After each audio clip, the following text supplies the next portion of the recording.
My mom was the grandmother of the community. Everybody called her Grammy Black.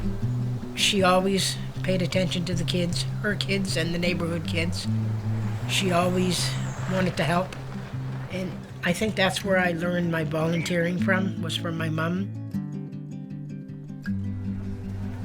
She was always trying to be active in the community, and I think that's what I am now. I try to be active in my community.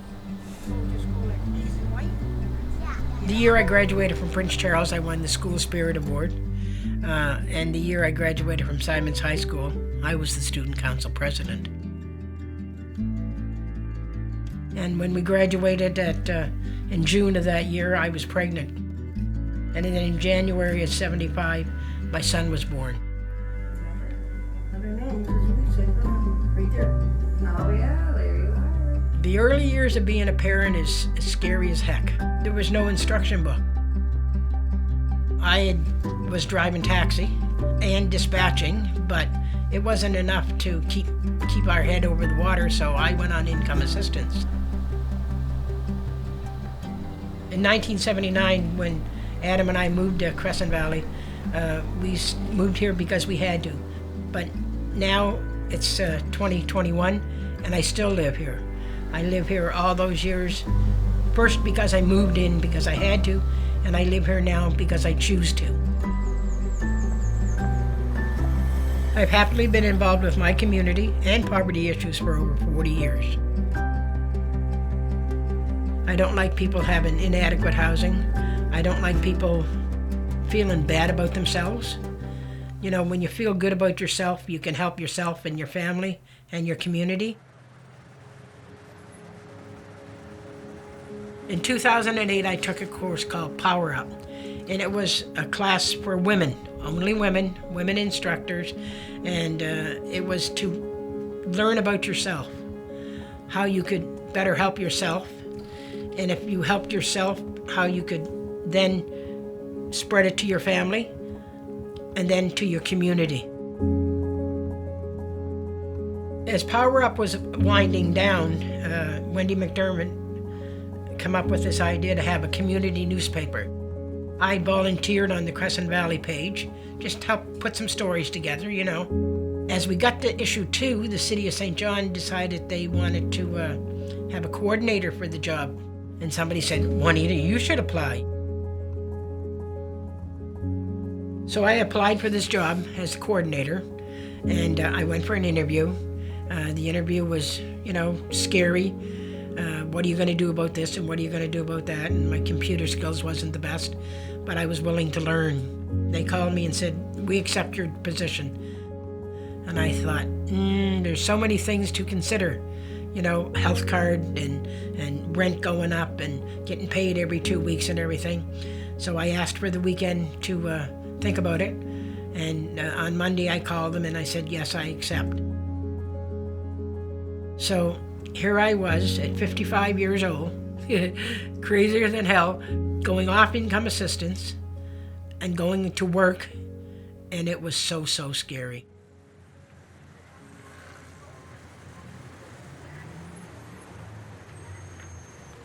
I had the pleasure of getting to know Juanita Black because we were both board members of ESIC, which was the Economic, Social, and Inclusion Corporation.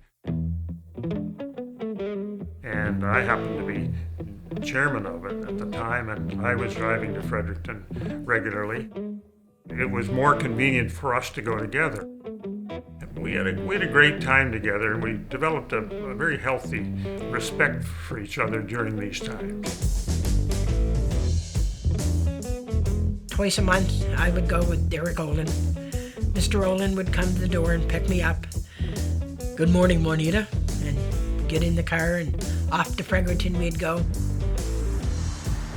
You'd have the biggest corporate sponsors here and, little old Juanita over here in this corner. And I thought, these guys, they wear stiff collars and shirts and cufflinks and they don't worry about where the next dollar's coming from. I do. And I needed them to know my experience as a single parent, with a health card that only lasted 1 year when I rejoined the workforce, and they needed to know what other people around the province thought. It was scary as heck, but I learned that it did make a difference.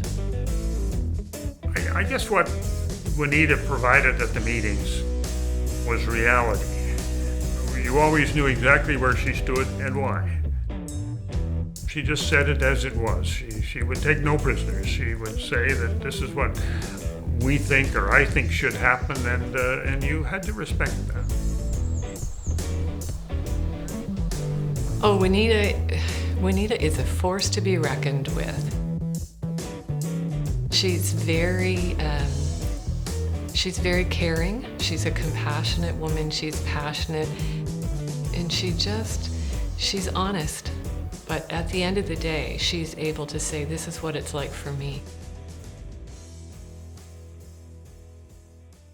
I think one of the things I'm most proud of is changing the rules for the health card. When you leave income assistance, you're only allowed to keep your health card for 1 year. And one of the things we fought on at a committee was allowing people to keep their health card longer than a year. Back then, you could keep your health card for 1 year. Now you can keep your health card for 3 years. They said, this is Juanita's rule. It's a good feeling, after all this time that people still listen. Yeah, I think her superpower really is that she cares about everyone and that she has respect for people, because I think if we get into places where there's a division and there's the us and them, then it's very difficult. She believes in relationships, and she does an excellent job at building relationships. It's now 29 years that we have the Crescent Valley Community Garden right out behind my house, and it's so convenient. I can go down the 6 stairs and walk across the driveway, and there's the fence for the garden. There's always volunteers needed, and it's quite the meeting place. We can't do it without our community, and we can't do it without the support of our partners. When you go down Itty Bitty Way and you go to the right where Juanita lives, that whole section of the neighborhood is very well groomed. Juanita is always the first person to have her hanging basket out, in the spring, and I find other people will do that. She grows the best hostas in town. And I believe a lot of her leadership is by action.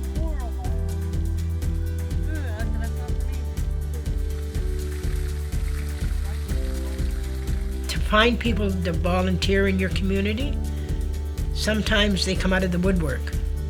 Down in the South End in the building called Pulse, there's a lady named Mary, and I kind of took to her because she was always willing to learn. She wanted to learn about the garden. She wanted to learn about the food purchase club and do all these things, and I thought, I think I'll kind of hang around Mary for a little while.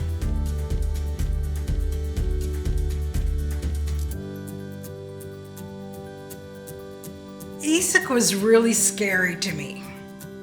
I didn't think I could do it, and Juanita was like, oh no, you can do it and you're going to do it. She sees things in yourself that you don't see yet. The knowledge Juanita has amazes me.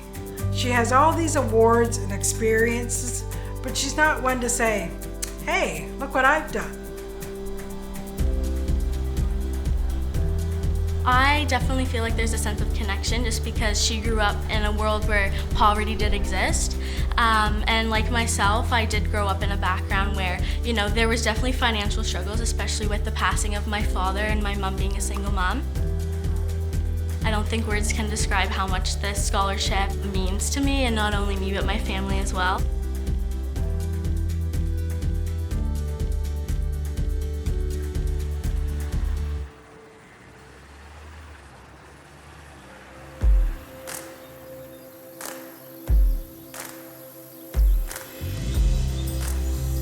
The communities are so much better off now than they were 20 years ago. I get discouraged when things don't move along fast enough, But I learned over the years that it takes a solid foundation to move forward. I just look at Juanita with awe, actually, because she motivates me. I think it's her tenacity and her perseverance. To me, she personifies what our community is about. She provides support, and she also holds us accountable, and I think that's what we need in community. I think Juanita Black shows people that they can do it. They can change their lives if they want to. And I think by Juanita being vulnerable, people see that and they feel, that if she can do it, I can do it too.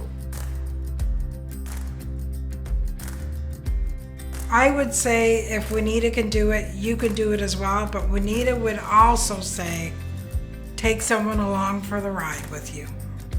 Don't do it alone.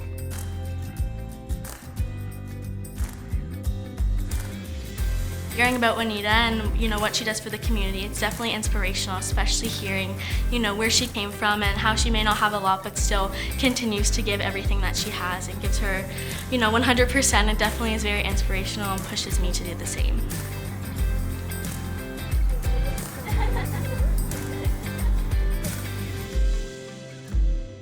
It's admiration for her making the best of what she could and did with her life, and the fact that she wants to pass on this message to other people that if you want it, you better work for it, and don't be shy about asking the right questions and the wrong questions.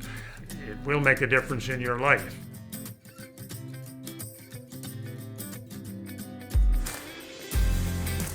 Sometimes you think, oh, what can I do? But there's always something you can do. You can donate your time. You don't have to donate money. You can volunteer.